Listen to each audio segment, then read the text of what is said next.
Hey guys, today's video is quite a different one than what I usually upload, but it's a topic I've been thinking about a lot lately, and that's the fact that gaming has not honestly been as much fun anymore.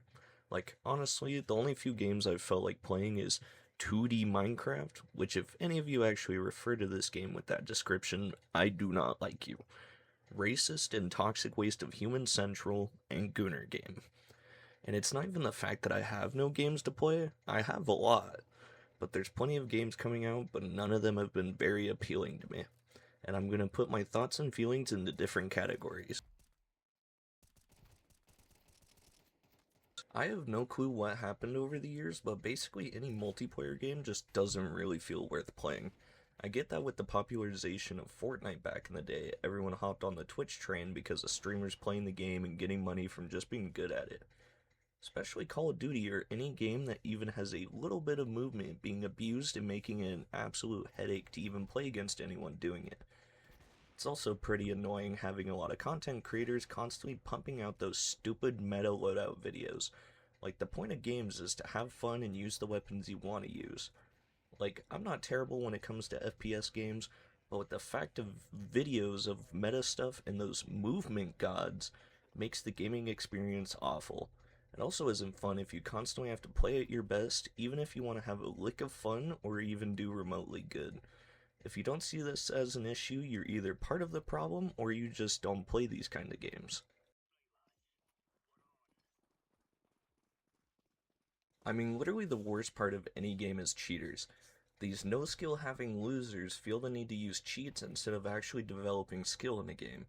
Cheaters are prominent in any kind of game, but it's mainly the cheaters that are in PvP games that are absolutely the worst. Doesn't matter what kind of cheats it is, from aimbot and wall hacks to like even using a Cronus. It completely ruins the experience for anyone and turns people away from the game, quite literally making some people not even want to play the game in general. I miss the old days of Black Ops 2 where hackers were cool, like putting a zombies mode in multiplayer or the custom care package maps they put players on. All I gotta say is if you cheat to give yourself an advantage in any game, I want you to take a long look in the mirror and see if it's really worth making yourself hated by everyone. Now, before I get too far into this point, I want it to be known that I too have spent a good amount of money in games, so you can't exactly judge me too much. But besides that point, I hate the fact that a lot of games recently have been riddled to the brim with microtransactions. I can kinda get it for games like Fortnite or Apex Legends because they are free games and the studios need somewhat of a way to make money. But why the hell am I paying $70 for a game just for it to try and pinch out as much money as possible just for launching the game? Like I stated in my one box challenge video, when I hopped on Black Ops 6, I had to get through at least 4 or 5 different screens of the game basically asking me to buy something. Like, I should not have to go through all of that just to play a game I've already paid for. Also, all I gotta say about Apex is that all the recolors are a cash grab and you cannot tell me otherwise. Now, before I get to the next point of the video, I'd like to thank today's sponsor, W Energy. I've been partnered with them for the last few years and I've been drinking it too, and it has amazing flavor. It has 150 milligrams of caffeine and it doesn't make you crash like other energy drinks. My favorite flavor so far has been the Shadow Monarch Surge, which is a really good mix of blue raspberry and grape. And if you use code ZENETHERIAL at checkout at WGG, you get a 10% off on your order. Now back to the video. Now, I can't be making a video like this without talking about gaming burnout or just getting bored of the game. A good amount of games just don't feel worth putting time into anymore or just get boring after a bit of time. A perfect example for myself is Ghost of Yote. I was so engulfed in that game for a week or two and got the majority of that game finished, but I've still yet to get back into it to beat it. It's been that way for some new games I've gotten or games I've held near and dear to my heart that I love.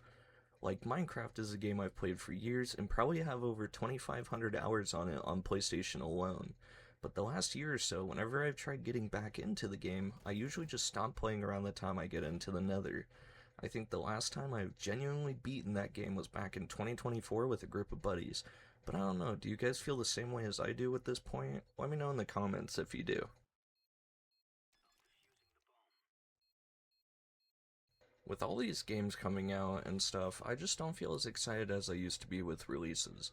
Like, I don't know if it has to do with the fact that I've gotten older or recent games have just been disappointing, but I'm not sure how gaming is going to look for the future. Not just for myself, but all of you out there as well. But what I do know is that casual gaming is starting to feel like it's dead. If you made it to this point, thank you for listening to me ramble on and on about this, and if you excuse me, I'm gonna go back to playing my funny little racist game.